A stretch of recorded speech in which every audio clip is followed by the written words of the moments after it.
On the ground in Kobani near the Turkish border, ISIS fighters trade fire with Syrian Kurds as the U.S. and other countries unleashed 35 airstrikes against the terror group in the last 3 days between Syria and Iraq. CNN is told intelligence estimates suggest ISIS, also known as ISIL, is showing signs of stress from the onslaught.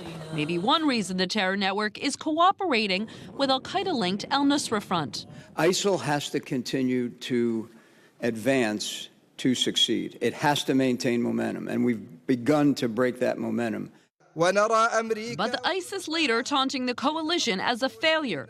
In a purported audio message, Abu Bakr al-Baghdadi called the coalition, quote, terrified, weak, and powerless, threatening volcanoes of jihad everywhere. It should come as no surprise that an organization like ISIL would be putting out this type of threatening rhetoric that's conveying and calling for more brutality. The campaign got a boost today as Iraqi forces drove ISIS from the strategic town of Baji, ending their month-long siege on the country's largest oil refinery.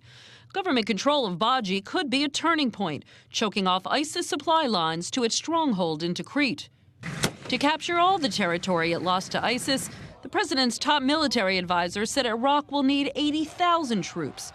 And the Joint Chiefs Chairman said additional U.S. advisors will be needed for complex missions expected in Mosul and to secure the Syrian border. I'm not predicting at this point that I would recommend that those forces in Mosul and along the border would need to be accompanied by U.S. forces, but we're certainly considering it.